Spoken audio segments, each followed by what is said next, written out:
Fala galera, sejam bem-vindos aí a mais um episódio do Movimentcast. Eu sou o Matheus Winkler, eu tô aqui com o meu co-host, o Vitor Brito, e o nosso convidado especial de hoje, Matheus Barcelos. Matheusão, peraí, que eu vou apresentar o Matheus devidamente. O Matheus, ele é meu sócio na ultrassonografia do esporte, né? A gente até tá com o manto aqui, então é um cara que faz muito ultrassom musculoesquelético, mas ele tem um background de ter sido atleta, é ortopedista, é ultrassonografista antes de ter se tornado... Posso falar? Pode. Antes de ter se tornado médico, só ganhou depois, né, a certificação dele.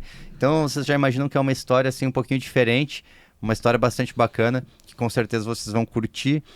E a gente vai explicando aí, contando no detalhe. Então, Matheusão, bem-vindo. Obrigado pelo convite. Me sinto honrado porque eu acompanho vocês e estou à disposição para falar sobre todos os assuntos que vocês me abordarem. Obrigado, Matheus, pela presença. É um prazer ter você aqui com a gente. E antes de entrar no episódio, a gente sempre fica conversando, trocando umas ideias e tem muita coisa legal aí para a gente poder falar hoje. Eu tô até com medo. Perigoso. Mas, pô, vamos começar dos primórdios aí, né, Matheusão? Tu foi um cara que sempre teve um envolvimento com o esporte sempre foi importante na tua vida. Isso é um ponto em comum com muitos da nossa audiência. Tu acabou se tornando ortopedista e pensava em medicina esportiva, mas na época nem sabia que tinha um caminho ou outro para medicina esportiva. Mas vamos voltar desse início aí, como é que foi tua relação com o esporte e que portas que isso te abriu na vida? Perfeito. Desde sempre, minha família sempre incentivou, meu pai foi jogador de futebol, chegou até o juvenil, então o esporte sempre estava enraizado no nosso dia a dia, seja ele de qualquer forma que seja.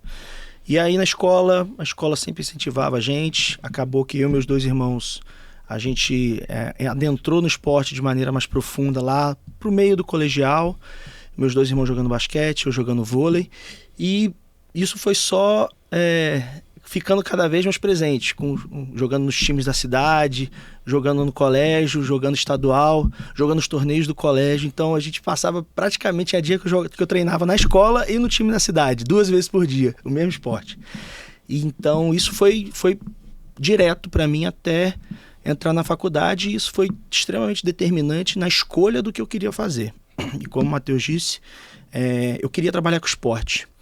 E naquela época, eu tenho 11 anos formado mais ou menos, a visão era que o ortopedista era o cara que trabalhava com esporte. Eu tenho isso muito claro na minha cabeça, que eu falava, não, Dr. Zé Luiz Runco é o médico da seleção brasileira e ele é ortopedista, então automaticamente a gente vincula uma coisa a outra. E naquela época, os residentes de medicina do esporte, se tinha uma ou duas, devia ser... No Brasil... Só aqui. Exato, só em São Paulo, então não era uma coisa de conhecimento geral. Tanto que, mesmo depois de formado, para saber que tinha residência de medicina esportiva, foi mais tarde. Então, a ortopedia entrou como essa porta. E não deixou de estar certo, porque muito do que eu faço é trabalhar com esporte. Óbvio que depois a gente se apaixona pela especialidade como um todo, e acabo não tratando só atleta, mas todo o caminho que eu fui percorrendo com ultrassom, com ortopedia, sempre esteve muito vinculado, inclusive com as Forças Armadas, sempre esteve muito vinculado ao esporte. Das Forças Armadas, porque eu servi na policlínica da URCA e ficava perto, do lado do centro de treinamento do Forte São José, que era onde o pessoal da seleção militar treinava. Então, a gente atendia muito atleta que era profissional e militarizava para poder jogar pelo Exército. Então, sempre tive muito contato com o pessoal que treinava lá, então atendia. Então, a minha jornada como médico sempre teve entrelaçada com o esporte de alguma maneira.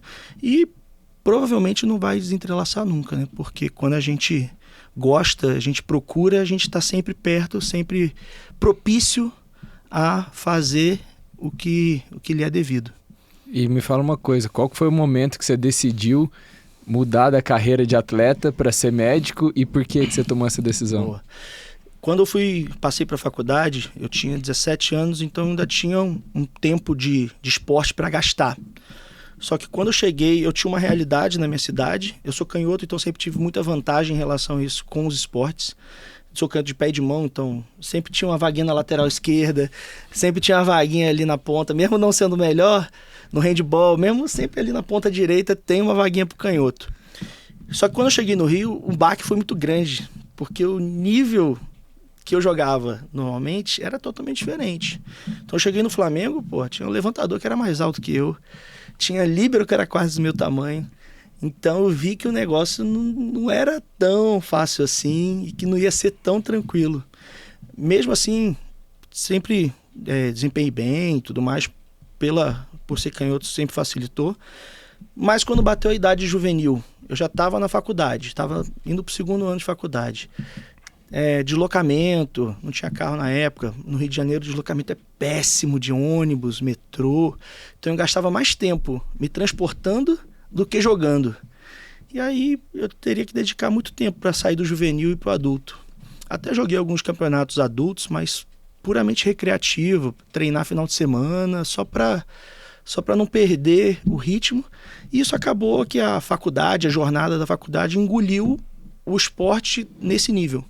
E aí eu troquei para o esporte universitário, que é bem mais tranquilo, o nível é bem menor, então deu para ficar jogando, satisfazendo pessoalmente, tanto a parte física quanto a parte de ego, de felicidade, supria toda a necessidade que eu tinha daquela gana do esporte, da adrenalina do esporte, principalmente nos jogos da medicina, vocês sabem bem como é que é. E aquilo me supria totalmente, então não precisava mais me expor a um nível técnico maior para me desafiar, porque eu sabia que não ia dar, simplesmente isso. E aí depois a percepção de mundo vai mudando, a residência faz a gente mudar a cabeça e eu só fui trocando de um esporte por outro. Óbvio que a frequência diminui, aumenta, dependendo do estilo de vida e do tempo de vida que você tem, da disponibilidade. E hoje eu não vou me expor mais a jogar para poder me machucar, poder me lesionar, que seria deletério para o meu dia a dia, para minha carreira. Então, mas eu descobri e gosto de outros esportes, academia, coisas que são mais palatáveis e são menos arriscadas se você fizer de maneira correta, né? Pô, eu curti que tu já pegou e falou na real, assim, ó. Eu curtia também alimentar meu ego aí, eu gosto de me sentir o cara. Porque as pessoas normalmente, essa é a parte que fica encoberta, né? Tu tava na tua cidade, tu era tipo o cara do time, tu mandava benzão, foi pro Flamengo, sentiu um lixo, porque todo mundo era melhor do que tu, teve que te esforçar pra caramba, Exato. pegar 10 horas de transporte público pra treinar, e pensou, cara, o que eu tô fazendo aqui? Tô fazendo medicina já, eu vou me sentir o cara de novo, e foi isso aí, ganhava da galera de todo mundo nos intermédios da vida. Exato. Então, alimentou os dois lados, né? Porque todo mundo gosta de se sentir bom e valorizado no que faz. Eu sou flamenguista, né? Então o fato de eu estar jogando no clube que eu torço já me era uma animação muito grande, que provavelmente foi o que fez eu não desistir, porque era muito sacrificante, mas de estar lá, o estádio, o ginásio do vôlei era embaixo da arquibancada do campo onde o pessoal treinava, o futebol treinava. Então eu saía do ginásio e via os jogadores profissionais, mesmo que naquela época o time tenha sido bem ruim, porra. Eu adorava ver Obina. Porra. Melhor que o Eto'o. Exatamente, porra. Era uma fase boa, era uma fase legal. E depois do esporte, a gente transporta isso para outras coisas, né? A gente continua querendo se sentir bem, se sentir prestigiado. E agora eu tenho outras vertentes, como ultrassonografia, que são uma das áreas mais fortes que eu tenho na minha prática clínica, que a gente ganha algum certo destaque e provavelmente a gente vai falar disso mais para frente, né? Não, legal. E quando você estava falando com relação a treinar e jogar, isso para mim é muito claro na vida, que a competição traz pra gente algumas coisas para o futuro. Até questões políticas falando aqui, entrando, alguns dos candidatos falavam sobre isso, que aquela pessoa que está ligada ao esporte, que está ligada à competição, ela tende a ter um futuro mais promissor. Porque ela trabalha muito ganhar e perder, sobre você ter a constância de trabalho e não ficar na rua buscando outras coisas, esperando acontecer do dia para a noite. Então, para mim, esporte molda caráter e faz com que você tenha sucesso na sua carreira futura. Perfeito. E a gente geralmente vê competitividade como uma coisa ruim. Ah, tal pessoa é competitivo. Mas se você parar para pensar nas coisas do seu dia a dia, quando você não tem essa gana de querer competir, mas não para ganhar, mas para poder se espelhar em alguém ou fazer alguma coisa que outra pessoa faz muito bem, você meio que estagna, fica parado. Então, se você não está num ambiente onde as pessoas te desafiem ou te desafiam para fazer alguma coisa, você acaba ficando para trás. Então, a competitividade por si só, ela tem um lado bom e tem um lado ruim. Se você souber usar ela de maneira adequada, você vai se dá bem. Se você usar ela de maneira ruim, você vai acabar sendo mal visto, vai ser um mau caráter, porque você vai fazer tudo para ganhar. E competitividade não é sobre ganhar, é sobre alcançar alguma coisa, seja ela vitória, seja ela um objetivo. Massa demais, cara. Eu acho que é sobre ter o teu diferencial competitivo e cultivar ele. Que a pessoa que chega num ponto e ela pensa assim, eu tô aqui nesse ponto bacana e a partir de agora eu vou ficar na minha e vou manter. Cara, esse cara ele já vai cair, porque não existe isso de manter ficando parado. Se tu ficar parado, tu simplesmente vai decair, porque o mundo vai avançar e tu vai estar no mesmo lugar. Então, se tu quer manter, tu tem que dar passo para frente para pelo menos continuar sendo competitivo. Isso daí seja no esporte, cara, na vida profissional, em qualquer âmbito. Se tu ficar paradinho, achar que conquistou alguma coisa, pô, vai desmoronar fácil. A manutenção é um processo ativo, até a manutenção é um processo de estar competitivo, né? Porque se você não fizer manutenção, aquilo que tá bom vai passar a ficar ruim. E outro paralelo que eu consigo dizer é sobre vitória e derrota, que a gente está numa sociedade que a vitória ela meio que todo mundo tem que ganhar. Ninguém pode perder, porque senão fica triste, deprimido, não sabe lidar. Só que não é todo mundo que vai ganhar. Ao contrário, a minoria ganha. A minoria. Então, saber lidar com a derrota, seja ela no esporte, eu passei esse paralelo, por exemplo, na vida ortopédica, nem toda cirurgia que você vai fazer vai ficar maravilhosa. Nem todo resultado que você vai ter de um procedimento vai ficar sensacional. Saber lidar com a derrota e manusear isso de maneira que você não prejudique seu paciente e você tenha ele do seu lado, vai fazer com que você não tenha problemas. Então, o saber lidar com isso é extremamente importante e é extremamente difícil de se ensinar. Geralmente a gente aprende apanhando mesmo, se ferrando. Mas quando você já traz isso intrinsecamente na sua cabeça, você consegue desenrolar isso com o seu paciente, com o seu próprio ego, com seus pares, porque às vezes a crítica vem muito dos pares também, na ortopedista tem bastante. Então é saber que você não vai ganhar sempre. E aquilo que você fez que ficou perfeito pode não ter o resultado maravilhoso que você achava que ia ter. Então o esporte ensina bastante sobre ganhar e perder e sobre aceitar que você pode não ter feito melhor e que a próxima vez, se você se esforçar, você provavelmente vai fazer melhor. E você concorda que na vida, a maior parte das vezes, você não ganha? Com certeza. Pode ser que você não perca também. Exatamente. Mas seja uma vitória feia, ou uma derrota que você tinha certeza que você ia ganhar. Cara, isso é muito comum. A gente vê, quando está operando, várias situações de você ver uma fratura destruída que você, vou fazer o que dá.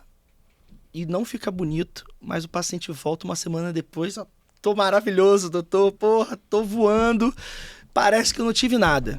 E aquela outra fraturinha pequenininha que você, isso aqui é filé. Você faz a síntese, fica bonita, você não vê nem, o cara volta, cotovelo rígido, dor pra caramba, problema. Então, a dissociação sobre... A gente fala muito de associação clínico-radiológica, eu gosto de falar de associação cirúrgica e sintomatológica. Nem sempre aquilo que fica perfeito vai ter o melhor resultado e nem sempre aquilo que fica ruim não vai ter. Óbvio que a gente tem várias outras variáveis que vão corroborar saúde clínico do paciente, qualidade da fisioterapia que ele vai fazer, qualidade do material que a gente vai usar, o mindset do paciente é extremamente importante para com a doença e como ele lida com a doença. A gente está cada vez mais vendo que isso é um fator extremamente decisivo na qualidade do seu resultado. Mas você tem que se cuidar disso. Você não pode ficar deprimido porque uma cirurgia ficou ruim. Você só não pode abandonar o paciente. Se ficou ruim, você vai ter que estar do lado dele e resolver os problemas inerentes daquilo.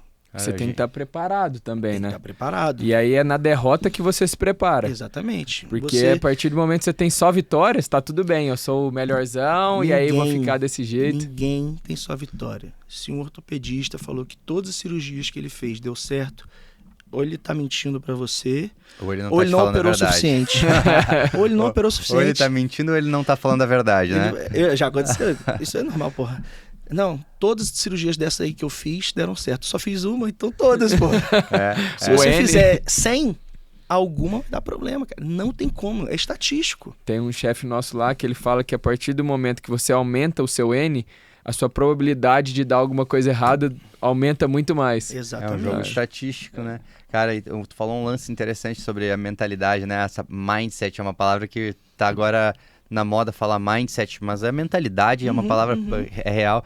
A gente a gente falou em algum podcast já de que tem estudos que mostram que atletas, quando se lesionam, uma coisa interessante para fazer para eles é mostrar para eles a história de outros atletas que tiveram a mesma lesão, Superação, né? E que se recuperaram da lesão, porque isso daí muda a capacidade deles de poder tangibilizar que eles também podem melhorar, e isso vai modificar toda a postura que o cara tem perante ao tratamento, perante a reabilitação, e no final das contas, o mais importante de tudo, né, mais importante, claro que o ato cirúrgico, pô, super importante fazer uma boa cirurgia e tudo mais, mas o organismo está preparado para poder reagir bem, e a pessoa depois dá o estímulo adequado, cara, isso aí é... Pô, 90% do negócio, né? Com certeza. E eu vejo isso na prática do dia a dia. Quando a gente trata, por exemplo, gosto muito do exemplo do CrossFit. Um cara que ama CrossFit, que chega para você com uma lesão, ele quer voltar, ele quer estar lá. Então ele vai fazer tudo o que for possível para resolver isso de uma maneira mais rápida ou a melhor maneira possível. Então os resultados com esses pacientes são muito melhores do que num paciente sedentário. São muito melhores do que num paciente que não tem essa gana. Um cara que gosta mais ou menos, não, doutor, eu nunca mais vou voltar para o CrossFit.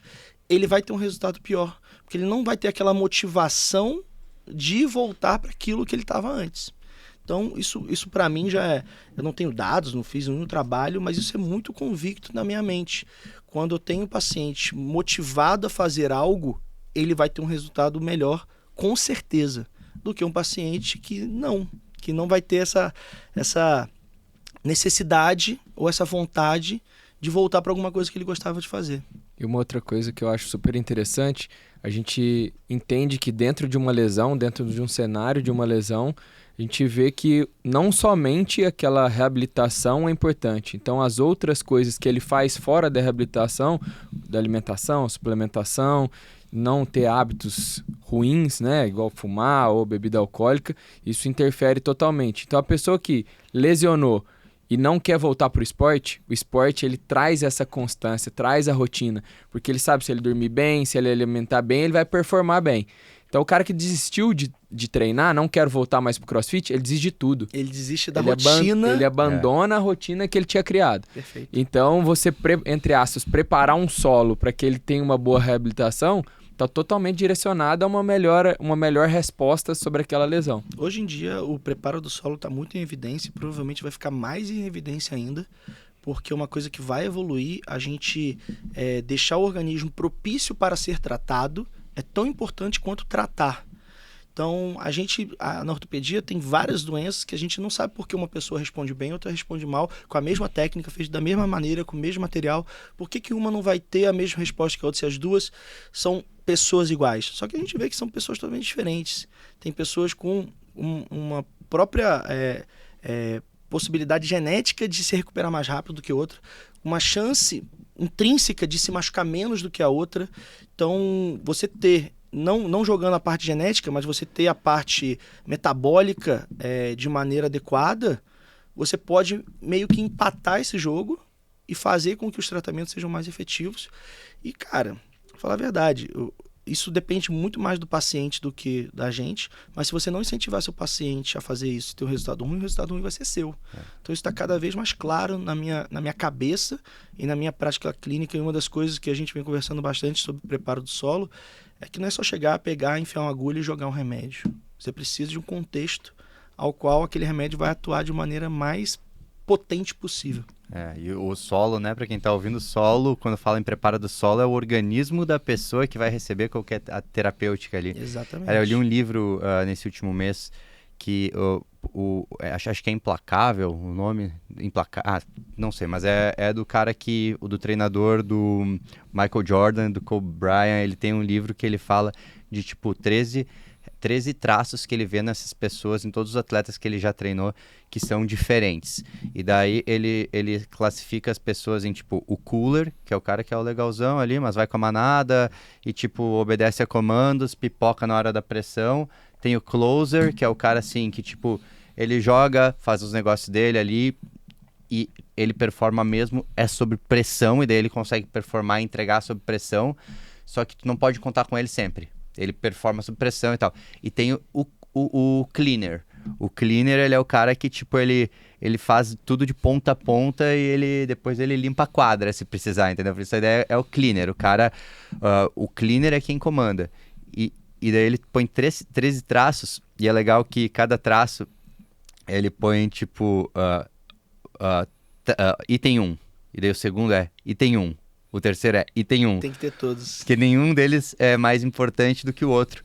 E daí ele entra, durante o livro, ele fala sobre as lesões desses atletas, de momentos que eles se lesionaram. Um deles é o Dwayne, que ele dá o exemplo que o cara ele machucou um joelho e ele não podia pisar na quadra. O médico falou pra ele que ele não ia pisar na quadra. Ele falou, não, eu vou pisar na quadra sim. E daí ele falou, cara, não pode. Não, eu vou. Ele entendeu, tá, o cara é um cleaner, eu não tenho o que eu falar. Beleza, só não pode encostar essa perna no chão. Daí ele foi lá e deu tipo 10 enterradas seguidas, sem encostar uma das pernas no chão. E daí ele falou, cara, isso daqui é um cleaner. E toda a forma deles de encarar um processo de reabilitação é completamente diferente. Daí ele falou do momento do Covid, que teve muitos jogadores que ficaram fora de shape.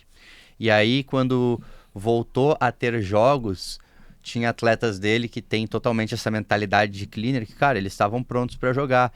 E teve muitos que, tipo, começaram a treinar que nem uma pessoa comum, ganharam peso e tal. E aí rolou muita lesão e tudo mais. E daí ele traz isso, que, tipo, o cara que é focado, que é compenetrado, cara, ele tá sempre preparado para a situação e ele sempre vai dar um jeito de dar a volta mais rápido de uma lesão, de qualquer situação. Você vê que às vezes tem até um traço de psicopatia em tão focado, em tão determinado, em tão tanta vivência que o cara vive do processo, não só do jogo, mas de tudo, da preparação, de tudo. O cara tem que ser meio maluco, porra. Não dá pra uma fala pessoa... no livro assim que todo cleaner tem um dark side. Exatamente. Que é tipo, ele tem o lado sombrio. Só que o grande lance é assim, e às vezes se ele dá o exemplo do Jordan, assim, que tipo, teve algum que ele tinha também com um jogo, assim, que ele, tipo, começava a jogar e ele, tipo, gastava, uma grana no cassino e não saía de lá, porque a mentalidade dele de cleaner era, tipo assim, eu vou... até do cassino. Eu tenho que ganhar até do cassino. Só que o cara que é o verdadeiro cleaner, ele não deixa... Apesar de ele ter um dark side, ele consegue, ao invés de, tipo, virar uma vítima desse lado sombrio, ele consegue direcionar isso de volta para performar no seu esporte. Então, tem vários cleaners que ele fala que tem problema com álcool, mas eles nunca vão para treinar ou para jogar alcoolizados, entendeu? Então ele fala, cara, tem um problema. Quando o cara tá fora, às vezes o cara, tipo, descompensa geral. Vai na hora de jogar, vai pro outro extremo. Mas quando virou a chave, começou a temporada, o cara entra na linha. E ele diz que todos eles, que ele não conhece um que não tem um dark side, mas os que os que têm melhores resultados e mais longínquos são os que conseguem usar isso e canalizar ao seu favor. É o que eu estava falando antes, é o propósito do cara, né? Se você tem um propósito forte, você vai conseguir vencer as outras coisas. Se você tem um propósito fraco, você vai fazer aquilo, mas qualquer coisa que você tiver no meio do caminho vai te atrapalhar a chegar no ponto final, que é o que você quer. É tudo uma questão se o propósito é forte, se o propósito é fraco. E esses caras, pra mim, eles muitas vezes eram vistos como os bad boys, assim, dentro da equipe. Mas na hora do vamos ver, todo mundo ia lá e perguntava pra ele o que era pra fazer. Então, dentro do treinamento, ninguém gostava de estar do lado deles, porque eles não conversavam, eles não davam muita moral. Tem a seriado lá do Michael Jordan, do The Last Dance, que ele fica sempre isolado. Parecia que tipo, ele tinha uma sala só pra ele, só ele podia entrar lá, o pessoal nem conversava muito com ele. Mas na hora do vamos ver, ele que resolvia. Vários, Romário, no futebol, tem vários exemplos disso. Hoje a gente perdeu um pouco, o futebol tá mais relax. Naquela época a gente tinha mais... O Romário saiu na porrada com o cara da torcedor, né, cara? Mas é aquilo, né? Sempre foi o líder, sempre resolveu, sempre bateu no peito e falou, pode botar que aqui é garantido. Então, e se perdesse, ele assumia também. Exatamente. Ele estava preparado para aquilo. Exatamente. Hoje eu vejo que os nossos jogadores não estão muito preparados. Nem um pouco preparados. A gente tentou, a gente fez nosso melhor. Cara, e sobre preparo, né, pivotando assim, eu quero falar de preparo em uma situação específica aqui. A gente já falou de preparo, de competitividade, a gente vai para diferencial competitivo. Cara, tu durante a faculdade, tu percebeu que seria um diferencial competitivo teu fazer uma pós-graduação, eu acho que foi uma pós-graduação, né, em ultrassonografia geral. E eu sei que no Exército tu trabalhou já como ultrassonografista, fazendo barrigada, mama, tudo. Cara, como é que foi essa história? Da onde que veio esse insight, assim, até dando mais contexto, até a galera que escuta, tem muita gente que tá recém se formou, tem gente que tá fazendo a residência, e às vezes as pessoas precisam ouvir, assim, uma história de alguém que teve uma visão de coisas antes do que dizem ser a hora, para também se motivar a ir buscar novas coisas e se diferenciar, porque o mercado hoje exige a diferenciação se tu quiser estar dentro do nicho que compete por valor e não da galera que compete por preço, né? O feirante que fala, o meu é mais barato. Não, tu quer ser o cara que compete no mercado do valor e para isso exige diferenciação. Quando que tu teve esse insight? Como é que foi? Cara, muitas coisas da minha vida foram ordens que minha mãe me deu. Desde de entrar na faculdade, que eu entrei em faculdade no meio do terceiro ano, então ela, não, faz supletivo, acaba a escola no meio e entra porque vai ser melhor para você. A escolha da residência, eu ia vir para São Paulo, ela falou, e eu tranquei a vaga lá no Rio. Ela, não, vai lá conhecer o hospital que ela fez residência, que eu fiz residência, eu quero que você vá lá conhecer. Acabou que o garoto que estava lá desistiu, eu consegui destrancar a vaga e entrar. E o ultrassom foi isso também, minha mãe é ginecologista e tem formação de ultrassonografia geral. E no último período de faculdade ela falou, por que você não faz? Vai ser bom, mal não vai te fazer, você vai poder sair, não vai precisar sair dando plantão de clínica, que você já não gosta muito e tal. E eu acolhi a ordem. E acabou que a regra era, eu tinha que acabar o curso de ultrassom com diploma. Então, no último período, quando a gente pega as matérias mais eletivas, mais tranquilas, o curso de ultrassom era um período e meio, um dia e meio por semana. Então, eu consegui encaixar na minha rotina. E acabou que foi a melhor coisa que podia ter me acontecido, não só depois, quanto me ajudou muito a estudar para a residência. Porque muito conhecimento que eu estava pegando lá era o que eu já estava estudando para as provas de residência e eu estava vivendo aquilo. Então, ginecologia, obstetrícia, pra caramba, eu tinha que saber fisiopatologia, doença, de várias coisas. Clínica médica, estudava com prazer para poder aprender no ultrassom e acabou me dando uma bagagem mais forte do que eu já vinha estudando. Que massa, cara. Então, eu gabaritava todas as provas de O. Todas as residências que eu fiz. Era 9 e 10, 9 e 10, por conta desse estudo mais intenso e a vivência no dia a dia do que eu estava estudando. Então, você estudar para teoria é uma coisa, quando você estuda e vê aquilo lá acontecendo, é muito mais legal. E aí, no Rio de Janeiro é muito comum, todo mundo serviu o exército. Pelo menos na minha época era muito difícil de escapar. No Rio Grande do Sul é 50% também. Em outros lugares... No Minas é bem pouco. É que o Rio Grande do Sul também tem muito exército, cara. O Rio tem muito batalhão. Muito. Então a demanda é muito grande de Marinha, Exército e Aeronáutica. Então a gente... Era todo o estado do Rio e Espírito Santo. Vinham os aviões do Espírito Santo, o pessoal servia. O Espírito Santo só tinha um batalhão. E aí o pessoal tinha que servir no Rio, porque era por região militar. E aí eu voluntariamente fui servir o Exército no meio do ano e usei do curso de ultrassom para servir como especialista. Então eu fui locado num hospital, numa policlínica na Urca, que era o melhor lugar do Rio de Janeiro para se servir. Tinha uma agenda especial no sentido de... como eu era especialista, eu podia ir 2 dias por semana, fazer de manhã, de tarde, acabou, e não tinha a escala de plantão no início.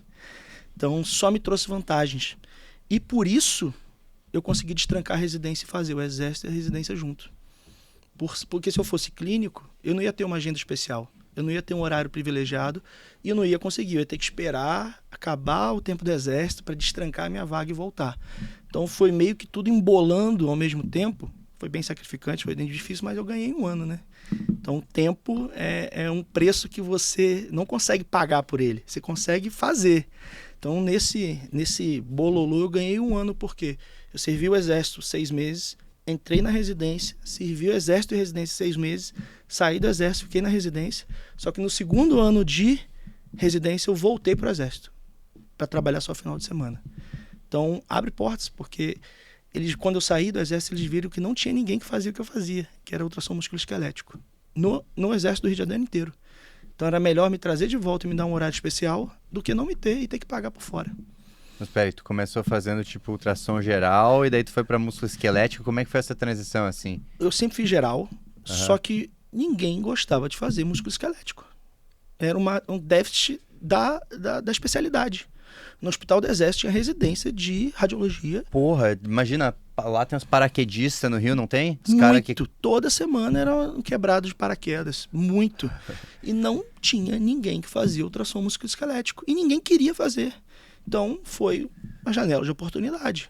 Porque fazer abdômen total, tireoide, próstata, todo mundo faz, pô. É muito fácil. É muito mais simples.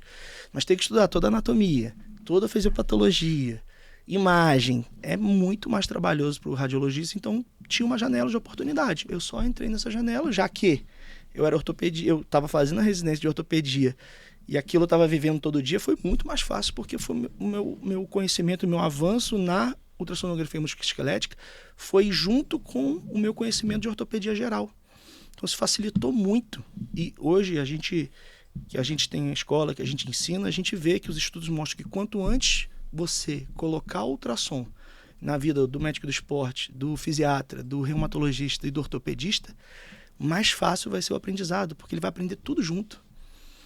Então vai ser uma coisa meio que natural e menos sacrificante dele aprender e pegar isso e ter que refinar a técnica depois. Porque o ultrassom não é só imagem, é manuseio, movimentos finos, você saber física para pegar a melhor imagem. Então, requer tempo de aprendizado. Se isso for junto com a residência, você aproveita o tempo de aprendizado geral. E você entender a anatomia das partes que você trabalha ou que você vai se especializar está totalmente ligada à ultrassonografia. E você aprender a avaliar um raio-x, uma ressonância, é relação direta. Então, se você já começa a manusear, a ter o controle ali do que você está enxergando, isso tudo vai te ajudar mais para frente, até para entender uma patologia, porque o corpo humano ele não é igual, o meu não é igual ao seu. Então, talvez você vê uma alteração anatômica que pode justificar aquela dor que você não entende de onde está vindo. Com certeza, com certeza. O conhecimento anatômico é o básico do básico. Sem isso, você não consegue nem começar a brincar. Porque isso é um pré-requisito. Porque não dá para você botar a sonda aqui e não saber o que você espera ver. Você tem que saber o que você está procurando. Por isso que não é só chegar e fazer exame. É examinar, é colher história. Antes de fazer um bom exame, você tem que fazer uma boa história clínica do paciente. Se você for fazer um exame sem saber o que você está procurando, a chance de você achar é mínima.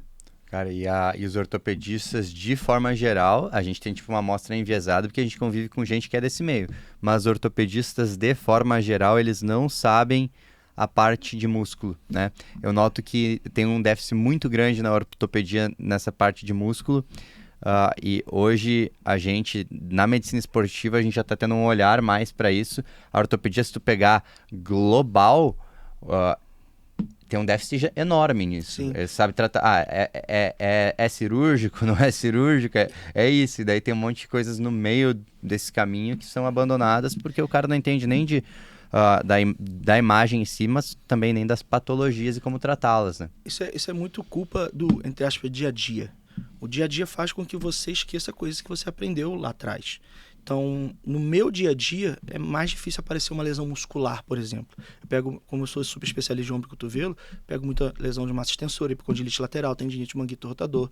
Eu nunca peguei uma lesão muscular do músculo supraespinhal. Eu nunca peguei uma lesão muscular do trapézio. Da mesma maneira, o cara de quadril, é mais fácil de chegar a uma lesão das musculaturas da coxa, que elas se machucam mais.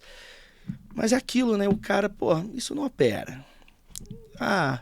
Ele meio que deixa isso meio de lado, entendeu? 5 dias de anti-inflamatório, casa. Porque o que você vai fazer para ele? Hoje, com o que a gente tem disponível, a gente sabe que tem muita coisa para se fazer. Mas há 10 anos atrás, gelo, anti-inflamatório e repouso, cara. Não tinha muito o que fazer.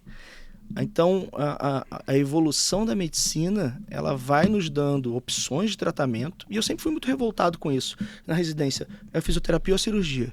Não tem nada no meio desse caminho que eu posso fazer, que eu posso tentar. Posso nem resolver o problema, mas eu posso tentar dar uma perspectiva de melhora ao meu paciente. Naquela época, não, cara. O pensamento era muito mais restrito do que a gente tem hoje. Hoje ainda é restrito, porque tem muita resistência de muitas coisas, às vezes compreensíveis, às vezes incompreensíveis, mas que o futuro nos reserva várias etapas de tratamento até chegar na cirurgia, isso sem sombra de dúvidas. Quem começar agora vai ter mais facilidade de pegar. Quem começar depois vai ter mais dificuldade. Vocês estão se conhecendo agora, mas até para falar, o Vitor, ele fez durante a residência também, foi aprender ultrassonografia, e tem um cara que teve junto e que te motivou, né? Que a gente teve um abraço a ele, que é o Gabriel, o Zimba. Zimba, um abraço para ti. Cara que teve, era R+ do Vitor, teve a visão do curso de ultrassom.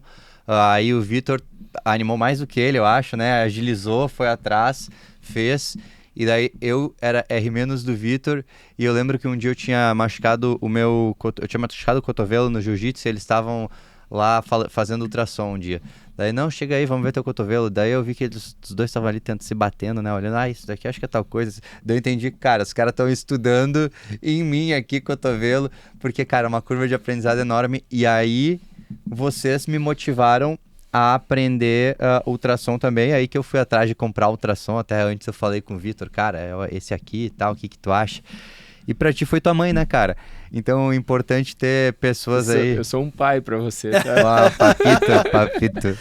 E há 10 anos atrás, quando eu tava na residência, todo mundo achava que eu era maluco, porra. Todo mundo achava que eu era doido. Mas eles não acham mais agora? Tem certeza? Não, agora eles vêm pedir, qual que é o curso bom pra fazer? Qual que é o aparelho legal pra eu comprar? Cara, é verdade, né? Porque lá atrás, quando tu tava na ortopedia, tu fazia isso, tu tava fazendo ortopedia, fazendo ultrassom, tu levava ultrassom pro bloco, para os pacientes? Lá tinha o da anestesia, que é o que a gente acaba usando no geral, né? E te chamavam de cientista, como é que é? Não, maluco mesmo. Porra, você tá perdendo tempo fazendo isso, porra, isso é coisa de radiologista. Tá bom, beleza. E hoje, se não quase todos, grande parte... foi atrás de ultrassom, posta fazendo ultrassom, posta fazendo procedimento guiado por ultrassom, que podia ter aprendido de graça comigo há 10 anos atrás. E hoje em dia paga por isso. Hoje paga caro para poder aprender isso daí. E hoje que curso que tu recomenda aí? Ultrassonografia do esporte, né? Tá, então até para quem quiser saber da ultrassonografia no esporte, vai ter um link aqui embaixo da descrição desse vídeo, pessoal, que é um curso extensivo de 1 ano de ultrassonografia musculoesquelética com foco em fazer diagnóstico e também em coisas intervencionistas para entender o que fazer para poder ajudar o paciente da melhor forma. O link vai estar ali embaixo, mas vamos de volta pra conversa sem ser a parte comercial, porque, cara, eu acho muito fera isso de pensar em diferenciais competitivos e não seja ultrassom, seja outra coisa, hard skills, né, cara? A gente tem que pensar quais são as habilidades que a gente pode aprender que podem nos possibilitar dar um serviço diferenciado pro paciente, porque isso daqui agrega valor e nos diferencia do resto. Se a gente se diferencia do resto, faz sentido que a gente está jogando outro jogo, que é o jogo que a gente quer jogar, ainda mais com a precarização da mão de obra médica e com o futuro da medicina daqui em diante. Acho que quem não se diferenciar e não entender que tem que se diferenciar e aprender a se ver como uma empresa no sentido de oferecer soluções, experiências e além daquela coisa transacional, cara, quem não entender isso daí vai ficar para trás e, tipo, essa é a realidade do futuro da medicina, já do presente em grandes capitais, e logo isso vai se interiorizando, assim, né? E quando você pensa na medicina do esporte, que é uma especialidade que tem uma variedade de foco, você pode focar mais em uma coisa, pode focar mais em outra. Se você pensar no âmbito em geral, o conhecimento geral de ultrassonografia vai te beneficiar em todas as áreas. Eu não trabalho com ortopedia, mas eu trabalho com metabologia. Pô, você saber fazer um ultrassom de fígado, saber fazer um ultrassom de tireoide, você saber fazer um ultrassom de rins, você vai dar uma segurança, você vai dar uma tranquilidade para você e para o seu paciente, porque aquilo que você vai estar prescrevendo, aquilo que você vai estar passando, vai estar respaldado numa coisa concreta de imagem, e não só no exame laboratorial. Então, você conseguir dar essas opções de tratamento ao primeiro contato, valoriza demais o seu tratamento. Você mostrar essa expertise e fazer o paciente participar do exame, mostrando para ele, isso aqui é o seu fígado, isso aqui, mesmo que ele não tenha entendendo muita coisa, se sentir parte do tratamento dele mesmo, faz com que você aumente a adesão, aumente a vontade do paciente e diminui diminui o litígio, diminui a não recorrência daquele paciente para você e para o seu tratamento. Então, quando a gente pensa, não é só músculo esquelético, é no aspecto geral. É que a parte musculoesquelética é mais, por enquanto, ainda é mais deixada de lado, mas a percepção das pessoas em relação a isso está mudando. Porque outra coisa, detalhe interessante, é que eu sempre ouvi, ultrassom examinador dependente, essa merda não funciona não. Hoje eu vejo que ser examinador dependente é uma vantagem e não uma desvantagem. É desvantagem quando você pega e faz com uma pessoa que não sabe o que está fazendo. Quando você pega alguém que sabe o que está fazendo, ou se você está fazendo seu próprio exame, você não vai fazer um exame de má qualidade. Você vai fazer o melhor exame que você puder. Então isso é uma vantagem. Quem é a pessoa que você confia mais do que você mesmo? Não tem como. Então, o que era antigamente desvantagem, hoje é só vantagem. Totalmente. Matheus, e para mim, dentro dessa história que o Matheus estava contando, que durante a residência a gente teve essa ideia de fazer essa parte voltada para procedimento e ultrassonografia, como que eu enxergava? Eu tinha uma pergunta muito clara na minha cabeça, porque eu tenho uma história que eu ia fazer otorrino, porque meu pai é otorrino, e eu estava fazendo uma especialidade clínica. Como que eu ia colocar um procedimento para agregar na minha consulta? Então eu comecei a buscar algumas visões e eu vi dentro da ultrassonografia e da infiltração uma porta que muitas vezes não era abordada por muitas pessoas, então eu poderia me tornar referência naquilo. E a partir disso eu fui buscar conhecimento, não é fácil, é examinador dependente, então você tem que se especializar, então você tem que melhorar cada dia mais e ter uma curva de aprendizado muito importante. E a partir do momento que eu comecei a utilizar dentro da minha consulta, era porque eu acreditava que, tendo uma boa anamnese, uma boa conversa com o paciente, um exame físico bom, eu chegava a diagnósticos. Mas eu sentia que o paciente notava falta de alguma coisa objetiva. Então, quando você pega um ultrassom portátil que você conecta no seu tablet ou no seu celular e mostra para ele aquela lesão que você sugeriu, para ele não sai só de um teste e fala, roda para fora. Uma coisa concreta. Concreto. Então ele tá vendo, tá vendo essa alteração aqui na tela? Isso para ele é muito importante. Faz com que ele entenda e faça parte do processo. Exatamente. Não é só você que tá fazendo aquilo e direcionando. Ele tá mostrando que você está certo. Eu costumo sempre mostrar o contralateral. Esse aqui é o normal, esse aqui é o alterado. Você consegue ver a diferença? Consigo, doutor. Depois o familiar do paciente pergunta, aí ele te pediu um exame, ele fez, ele bateu a chapa, a resposta é, não, ele me mostrou lá na hora, na tela, mostrou os dois. E tem uma coisa que é mais gostosa ainda. Quando o paciente já chega com a ressonância, você fala assim, deixa isso aqui, vamos ali na ultrassom. Aí você faz aquele escaneamento legal. Você tem isso, o cara já muda o semblante, porque ele já leu o laudo. Aí quando você pega o laudo, tem exatamente o que você falou e até mais.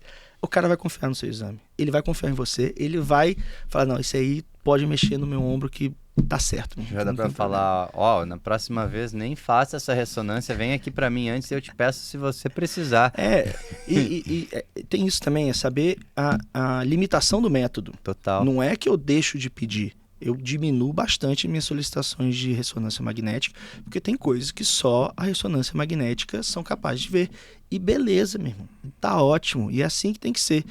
Óbvio, quanto mais habilidoso e quanto mais conhecimento de ultrassom você tiver, mais diagnósticos complexos você vai conseguir fazer. Vai sair daquele laudinho de meia página para um laudo de 2,5 páginas, que às vezes é o que eu faço com os pacientes.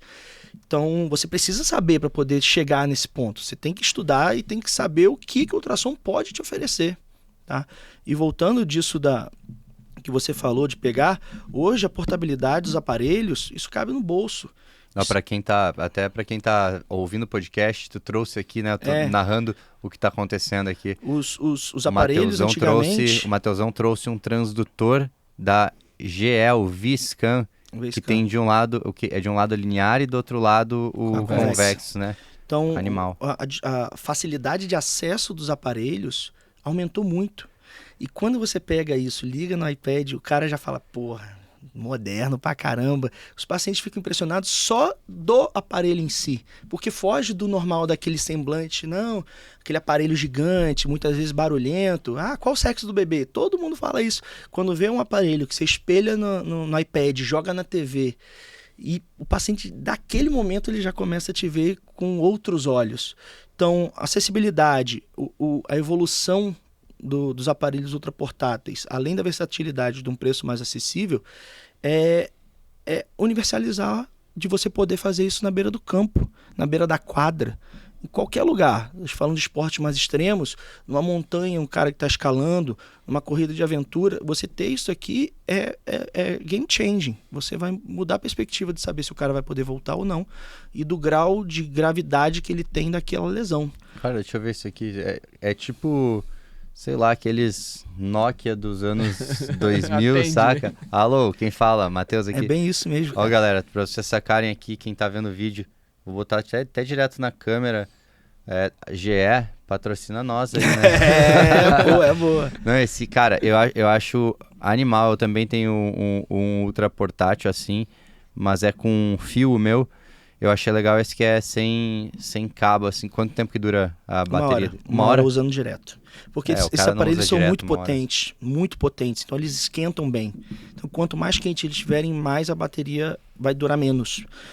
E a perspectiva futura para esse tipo de aparelho é infinita, porque tem alguns aparelhos de mercado que já tem elastografia, já tem inteligência artificial que identifica o tendão ou o grupo muscular que você está dizendo. Então a associação dessas coisas mais modernas vai, além de universalizar, vai facilitar o aprendizado.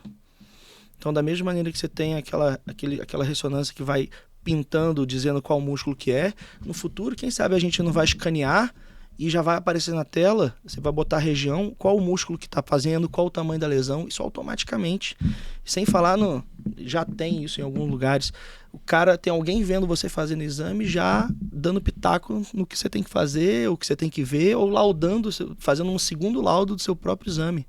Então, a usabilidade é praticamente infinita. Talvez não vai ser um cara que vai estar avaliando, não. É a inteligência artificial. Provavelmente. Você vai vai ter uma sugestão de laudo depois que você terminar de escanear. Provavelmente, cara. Isso é bizarro, assim. Eu tenho um pouco de medo disso, cara.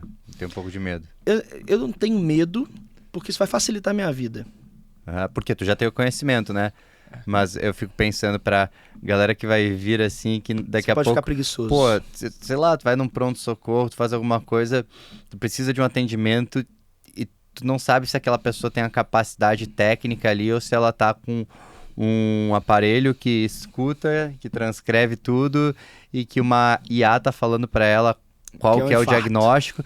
Só que, pô, o cara não fez direito o teu exame físico, que é uma competência básica que ele tinha que ter, ele passou errado o input lá pra IA, e aí ele vai tomar uma atitude errada. Eu fico pensando assim, cara, que sempre que alguém, todas as ideias, minha mente, ela faz assim, ela começa a pensar, como que isso pode dar errado? E eu sempre penso várias alternativas em que algo pode terminar dando errado, sabe?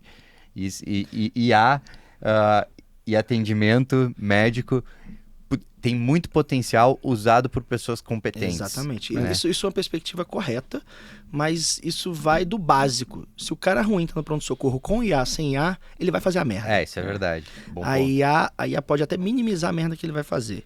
Mas sem saber usar a ferramenta, a IA vai ser uma ferramenta, não vai ser a tomadora de decisão. Ela vai ser como o esteto, como o ultrassom, como qualquer outra ferramenta para você utilizar. Tá? Mas nunca vai ganhar de um ouvido bem treinado, de um clínico malaco, velho de pronto-socorro, que vai conseguir pegar no cheiro que você tá com problema. Posso falar uma velha frase que a gente falou aqui já 10 vezes? A máquina pode ser melhor que o homem, mas uma máquina gerida por um homem é imbatível. É imbatível. Então, quando, por exemplo, até enquanto você estava falando e você comentou sobre infarto, hoje a gente tem eletrocardiograma que ele te dá o laudo do traçado. Só que ao mesmo tempo ele não está olhando para o paciente. Então ele pode sugerir um infarto num atleta. E aí o atleta tem as suas alterações normais do coração. Então isso tem que ser interpretado pelo médico. Então se você tem o conhecimento, você não vai ser levado por aquele laudo. Induzido, essa é a palavra. E então eu acho que a mensagem que fica é super interessante, agrega muito, mas não deixe seu conhecimento de lado. Busque sempre ser melhor, acreditar que existe uma curva de aprendizado, nunca é o bastante. Agora eu já sou expert, eu não preciso estudar mais. Para mim não existe isso. Eu faço ultrassom há 11 anos. Todo mês eu aprendo uma coisa nova. Todo mês, cara. Eu sigo várias pessoas ao redor do mundo, indiano, chileno, americano, europeu, sueco. Todo mês eu aprendo, cara, maneiro, isso aí eu não sabia, vou tentar fazer. E a gente vai absorvendo coisas e vai passando coisas também. Eu recebo várias mensagens de gente de todo ao redor do mundo perguntando como é que eu fiz aquilo, como é que eu chego à conclusão. O ultrassom ainda está inexplorado, cara. O potencial de coisas que tem que fazer ainda está acontecendo. Eu criei técnicas cirúrgicas há 2 anos atrás que eram inimagináveis. Outros colegas criaram uso do ultrassom dentro da cirurgia que você não pensava que ia fazer. Mas por que criou? Porque eu vi uma oportunidade. Eu sei a teoria, eu sei como manusear e vi que aquilo daria para fazer de maneira menos invasiva, guiada por ultrassom. E é isso. O conhecimento faz com que você tenha possibilidades infinitas. É isso. E uma outra coisa que a gente comentou também sobre oportunidades e relacionado com ultrassom é o procedimento guiado por ultrassom. Nós sabemos que tem várias articulações, por exemplo, que a infiltração às cegas chega a 100% de acerto. Então você fala, não precisa do ultrassom. Mas o que você prefere? Entrar, vamos colocar 99%. Você quer entrar no 1% ou você quer ter o 100%? Ver que está entrando diretamente no local correto e não fazendo uma iatrogenia. Então você sempre trazendo para o bem do paciente. E todo procedimento tem uma taxa de complicação e às vezes até o paciente pode ter mais dor após. Cara, se tu mostrou para ele que tu fez guiado, que tá ali, que deu certo, tu baixa até o nível de ansiedade desse paciente, senão ele vai ficar preocupado. E tem articulações que não tem como você garantir que você chegou no lugar certo. Porque às vezes a janela de infiltração é de 2 milímetros. É sorte. Se você não vê o que você está fazendo, você está usando a sorte, pô. Por mais experiente que você seja, por mais malaco e técnico, usar a técnica perfeita, não tem como. É uma janela de 2 milímetros, pô. É impossível a gente... E pessoas diferentes, com contextos diferentes, não tem como padronizar isso. Não tem como você treinar a memória muscular para fazer um procedimento da mesma maneira se o contexto é diferente. Então, o ultrassom não é que é melhor ou pior, é mais seguro, porra. É bom senso. Você não vai se expor a ter um mínimo de chance de erro. E mesmo assim você está suscetível por N motivos. quanto você minimizar a chance de problema, você está sendo melhor para você mesmo e para o seu paciente. Ah, mas eu vou perder muito tempo. Cara, não perde. Depois que você já cria o hábito e já tem a rotina muito bem estabelecida, é muito rápido, é muito mais tranquilo. Se você, estou falando num contexto de um ambulatório lotado, de plano de saúde ou de SUS, se você tem tudo muito já automatizado, a rotina, isso passa a ser muito rápido. Inclusive foi uma coisa que eu tive que me policiar nos meus atendimentos particulares, que o meu procedimento era muito rápido. Ele não transparecia o valor que ele trazia. Porque como eu faço um bloqueio de coluna, uma infiltração de quadril em 2 minutos, o cara vai pagar um valor gigante por um procedimento. Então, eu tive que aprender a fazer o paciente saborear o procedimento. E eu tive que me policiar para saborear aquilo também. Que às vezes no início era chato, mas depois isso veio me dando um retorno de gratidão e de compreensão do paciente que me fez pensar, pô, é legal fazer isso, mostrar e tal, e não chegar lá, deitar aí, botei, infiltrei, tirei, pode ir embora. Então, a gente vai aprendendo, a própria técnica vai nos mostrando o caminho que a gente tem que seguir. E a infiltração, para mim, esses procedimentos entram naquele gap que você mesmo comentou de fisioterapia e cirurgia. Então não se fazia nada dentro desse gap e a infiltração, para mim, é uma ótima indicação, porém a gente tem que pensar muito em casos e casos. Porque o que eu tenho notado, isso vendo, tá, na minha perspectiva, dentro de uma universidade, a gente criou um ambulatório de medicina regenerativa e a gente tem os residentes. Muitas vezes eles chegam assim, vamos infiltrar? Eu falo, calma. Vamos ver o caso do paciente, vamos ver se tem outra coisa para fazer, menos invasiva ou não. E isso tem que ser muito claro para as pessoas, porque está se criando a ideia de que infiltrar o tempo inteiro é um milagre. Vitor, é muito, muito, muito prevalente. Casos de pacientes que vêm, não, doutor, eu fiz uma infiltração de célula-tronco, só que não deu certo. Aí você vai ver a lesão do cara, é uma lesão que não tinha indicação de fazer aquilo. Era uma lesão total do manguito rotador, que quem fez prometeu, não, além de tirar a dor, o tendão vai regenerar e você vai voltar a mexer o braço. Não vai. É uma ignorância. Não né? vai. Então, isso é a pior coisa que pode acontecer, porque você queima o método. Você queima toda a medicina regenerativa por promessas que o método não pode cumprir.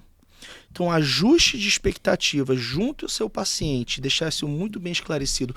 O que eu posso te trazer de benefício fazendo isso? Seja o PRP, seja o BMA, seja o corticoide, que muitas vezes a gente vai ter que usar, o ácido hialurônico, a proloterapia. O que eu posso esperar disso? Eu posso diminuir sua dor, mas seu movimento não vai voltar. Você quer voltar a ter o movimento? Quero, então tem que operar. Doutor... Lembrando só que no Brasil, para fazer um disclaimer, né? No Brasil, nesse momento, muitas dessas coisas só podem ser feitas aí sobre protocolos de estudos. De estudo, né? Só para fazer um disclaimer para o povo entender. E acredito que quanto aos PRP, etc., conversas fortes de bastidores que as coisas vão mudar aí esse ano, né? Contem conosco, porque a gente está fazendo muita coisa para isso acontecer. E, cara, eu acho que é um caminho natural, que lá fora, há anos e anos e anos, luz, já é feito, já é estudado, já é comprovado. Então, não existe estudo. Porra, eu faço parte de um grupo chamado Instituto Naeon, que é um grupo de formação de cirurgiões de ombro e cotovelo, e a gente teve um congresso, qual teve uma aula do Dr. Alan Hirahara, que foi o cara que eu fui fazer meu fellow nos Estados Unidos, e além de cirurgião, ele tem ultrassom e a prática de medicina regenerativa muito aflorada. Ele deu uma aula de PRP, cara, que você fica assim, abismado, cara. Impressionante como já tem comprovação, como já tem trabalhos de nível 1 de evidência. Só que, cara, aquela pessoa que não quer, ela vai falar, não tem. Ele não vai procurar, ele não vai estudar, ele não vai procurar saber para ver, entendeu? Então ele já vem com um preconceito em relação a isso e aquilo vai ficar. Mudar conceitos de uma pessoa é muito difícil. Aí o preconceito ele é fortalecido pelo estereótipo que tu falou das pessoas que querem dar promessas de que assim, é a panaceia. Exatamente. E eu vou fazer aqui sem nenhum protocolo da minha cabeça, que eu não tirei de estudo nenhum. Aí, tipo, esses caras que acabam que fortalecem esse estereótipo. Fortalece demais, porque você fica andando numa corda bamba.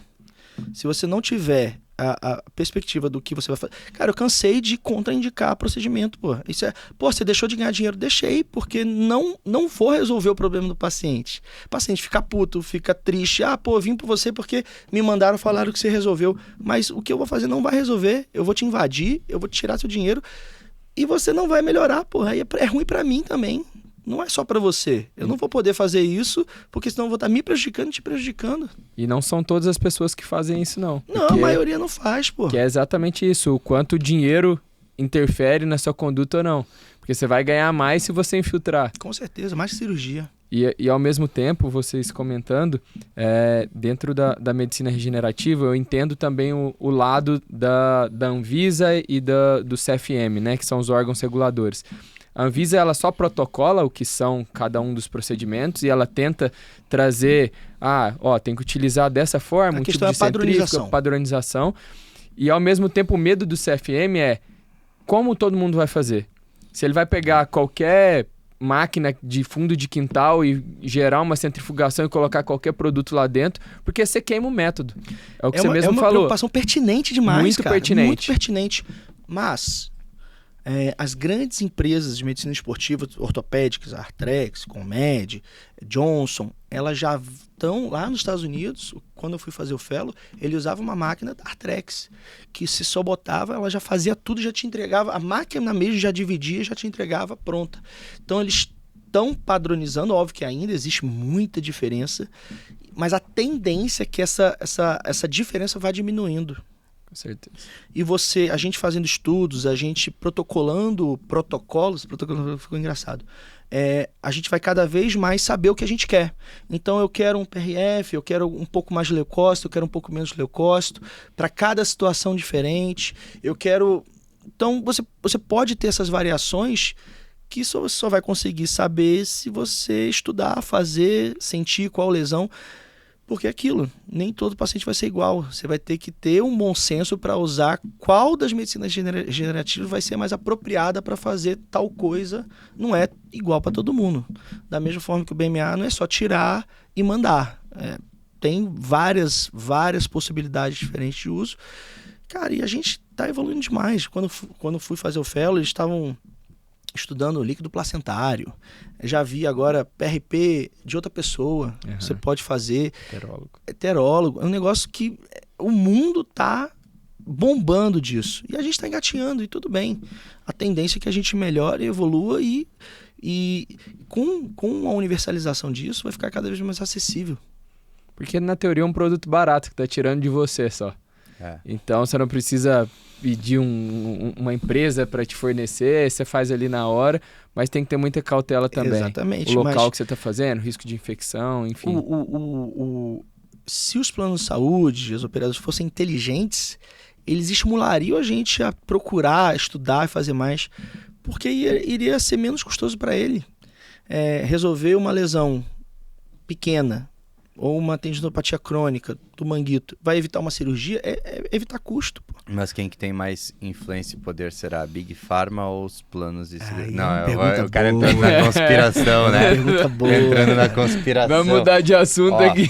Não, brincadeira à parte aqui, né? Que não foi brincadeira, foi só uma conspiração, que eu nem sei se eu acredito ou não, mas fica no ar. Não, porque óbvio que é um jogo de interesse. Óbvio que tem. Óbvio que cada um vai puxar pro seu lado. Se as operadoras de saúde visassem saúde, a vida ia ser melhor. Se as Big Pharmas visassem saúde, as coisas iam ser melhor. O problema é que eles só visam lucro, visam dinheiro. Então eles não pensam lá, eles pensam aqui. A conta fechar aqui e tudo aqui. Eles não pensam daqui a 10 anos o paciente vai evitar uma prótese. Eles veem no momento que está gastando. Só que isso volta depois. Então, é um jogo estranho. E eu também acredito muito nessa questão sobre a prevenção, né? Então, é muito mais fácil você cuidar com propostas e ações preventivas do que você chegar na lesão e querer solucionar aquele problema. Óbvio. Então, é aquela diferença de medicina 2.0, 3.0, que hoje em dia a gente acredita muito que o hábito que você leva, e até você comentou anteriormente sobre genética. Você pode ter características que já vêm desde que você nasceu, porém existe o quanto você vai expressar aquelas alterações genéticas que é a epigenética. Então, como você leva a sua vida, como você dorme, como você come, se exercita, isso tudo está relacionado com o preparo do solo que a gente comentou, e eu coloco o preparo do solo dentro também da questão sobre a infiltração, porque não adianta nada eu colocar um produto que você vai tirar do seu próprio sangue de uma pessoa que não tem hábitos saudáveis. Óbvio, pô. Você precisa do plasma, o plasma tá ruim. Exatamente. Talvez Você vai... antes de indicar um procedimento aí, talvez valha a pena falar, cara, vamos fazer assim, ó, tentar organizar a tua vida, arrumar a tua alimentação, arrumar teu sono. Só que aí tu corre o risco do cara voltar sem precisar o procedimento. Tudo bem. E tudo bem, tu tem que estar... Por isso que tá tudo bem e tu tem que estar de boa com isso, Exatamente, isso, né? exatamente. Tem aquela frase, one ounce of prevention is worth a pound of cure, né? Uma onça de... 27 gramas, acho que é uma onça, né? De prevenção. 20 gramas de prevenção é melhor do que meio quilo de cura. Porque no final das contas é isso, se gasta menos, só que o gasto é agora às vezes, né, para prevenir. O investimento é agora, Sim. né, seja o investimento no teu autocuidado, o investimento, ele é menor, ele é pouquinho, mas ele é constante, só que no final para curar alguma coisa não vai ter preço que pague, que consiga curar algumas certas coisas que a prevenção, né, Da previne. mesma maneira, vamos dizer que você tem um sangue bom. Fez lá, tirou, centrifugou, pegou, porra, tá lindo. Só que você vai jogar numa região que tá fodida. Desculpa a expressão. Que tá ferrada. Então, põe um pi. E você vai jogar uma substância que, em teoria, vai ser boa, ela vai num monte de lama. Ela não vai reagir da maneira correta. Ela não vai conseguir performar. Então, o preparo é extremamente, ou tão ou mais importante do que o próprio procedimento em si. Eu explico para o paciente que é você colocar uma semente num solo que não está preparado para receber Eu costumo fazer essa analogia com, muitas vezes eu faço, antes de fazer o plasma ou o BMA, eu faço uma infiltração de ácido hialurônico uma semana antes. O paciente está muito inflamado e tal, eu jogo ácido hialurônico e falo assim, eu vou jogar o adubo para meio que dar uma melhorada na terra e depois eu chego com a semente, que é aquilo que efetivamente vai fazer o processo do seu corpo curar seu próprio corpo. E isso é outra coisa, não é a substância que vai curar. A substância vai estimular alguma coisa autóloga. A célula-tronco não vai virar um tenócito, vai virar um condrócito. Não é ela efetivamente. Cara, uma ideia antiga. Até o próprio cara que deu o nome mesênquima aos stem cells, né, células-tronco mesenquimais, ele propôs em um novo estudo mudar a sigla, continuar MSC, mas Medicine Signaling Cells. Exato. Né? Células médicas. Gostei. Porque o termo medicina regenerativa, para mim, é um termo errado. Eu falaria medicina cicatrizativa. Reparativa. Exato, porque o tecido não vai voltar a ser exatamente o tecido que ele era antes. Como você cortar uma pele, se você cortar a sua pele e jogar a célula-tronco, ela não vai ficar lisinha, bonitinha, vai ter uma cicatriz de qualquer jeito. E não há algo que você faça que essa cicatriz vai existir. Então, qualquer tecido do corpo, ele vai cicatrizar, ele não vai regenerar. Você regenera a função, você regenera a diminuição de dor. Você reabilita isso por uma maneira muito perto do que era antes, mas igual o que era antes. Possível. Só que, às vezes, esse muito perto é imperceptível para o paciente. E isso, na ortopedia é isso. A gente não vai fazer igual era antes. Só que a gente quer deixar tão perto do que era antes que você não consegue perceber a diferença. E aí é o concurso, que você conseguiu tratar ele da melhor maneira possível. Mas sempre vai ser um lugar doente. E posso acrescentar mais uma coisa? Não é o procedimento em si só que vai conseguir chegar no resultado que a gente quer. Então, se você olhar todos os trabalhos, a comparação do produto, seja ela de células do sangue ou da medula, é sempre comparado com um padrão ouro e associado à fisioterapia, associado ao movimento. Então a gente não pode deixar de lado. Colocar o paciente ciente de que o produto que vai ser colocado é ótimo, tem evidência científica, mas que ele vai ter que continuar fazendo o processo de reabilitação, isso é crucial e tem resultados assim muito melhores do que aquele que não fez. Isso é outra guerra que eu vejo todo dia. O paciente chega, doutor, eu fiz e não melhorou. Por quê? Não sei. Você fez reabilitação? Não mandaram fazer. Cara, porra, mais uma vez no campo do meu consultório, eu viro o paciente. O tratamento é fisioterapia. Qualquer procedimento que eu faça é complementar ao tratamento, que é a fisioterapia. Se você não tem dinheiro para pagar uma boa fisioterapia e a infiltração, você vai pagar uma boa fisioterapia, porque a chance dela te trazer um resultado é maior do que o meu procedimento. Então, isso tem que ficar muito claro. Os estudos com as células-tronco mostram, eu não lembro qual foi o estudo, mas numa das aulas que eu estava dando, eu botei ele. Você pegou uma placa com ácido hialurônico e botou a célula-tronco, duas iguais. Você deu um estímulo elétrico em uma e não deu estímulo elétrico em outra. A que você deu estímulo elétrico, ela vai se diferenciar. A que você não deu, ela vai ficar parada sem fazer absolutamente nada. Então não é só botar. Você tem que regar a planta. Você tem que dar o estímulo para ela crescer. Você não pode deixar a semente lá e acabou. O processo de cura, ele é mecânico e biológico. Ele é mecânico. Se você tem biologia, você vai facilitar a parte mecânica.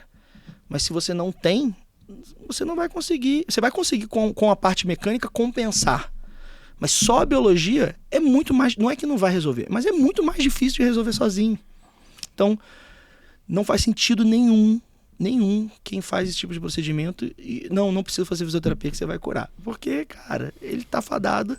Ou é um mau caratismo de querer que o paciente volte a cada 6 meses ou a cada 1 ano para refazer isso, porque ele não está querendo ajudar o paciente de verdade. Porque o tratamento é a reabilitação. E ponto final. É o padrão ouro, é o que resolve. Uma boa fisioterapia vale mais do que qualquer um desses procedimentos. Cara, e é o que a gente mais acredita aí, o movimento. Por isso que é o Movement Cast, inclusive. E até indo para o fechamento aqui, queria fazer uma consideração especial para quem está escutando aqui. A gente sabe que tem muita gente que escuta o Movement Cast e nunca deixou uma avaliação, porque a gente vê que o número de ouvintes é muito maior do que o número de avaliações. Então, se você gosta do podcast, escuta com frequência, a gente pede esse favor de parar 1 minutinho para ir lá, clicar 5 estrelinhas, deixar a tua avaliação, porque pra gente isso significa muito. E o Mateusão com certeza vai estar voltando aqui no futuro para a gente discutir de novidades, que vão vir novidades em breve aí da regenerativa. Ou cicatricial, como tu queira dizer. Inventando moda. Mas, Mateusão, conta aí, fala aí quais são as tuas mídias sociais, onde que o pessoal pode te encontrar, saber mais do teu trabalho. É mais fácil me achar no Instagram, dr.mateusbarcelos. Mateus com H, né? TH e o Barcelos do jeito com L. certo, né? É, o jeito correto de se escrever. Que Mateus é um nome de 7 letras. Exatamente, tá. Com certeza. E o Barcelos com L só, porque tem várias variáveis, o pessoal que gosta de escrever com 2 L's, não sei porquê, mas é fácil de me achar. Lá eu posto coisas pertinentes do dia a dia, incentivando também a prática esportiva e tentando passar um conteúdo que vai te motivar e orientar um pouco, porque o que falta muito é bom conteúdo com honestidade e simplicidade. Boa. Queria te agradecer muito, Mateusão, por estar aqui com a gente, foi sensacional. Eu falo pro Matheus que muitas vezes a gente aprende muito mais do que tenta tirar da outra pessoa que está aqui.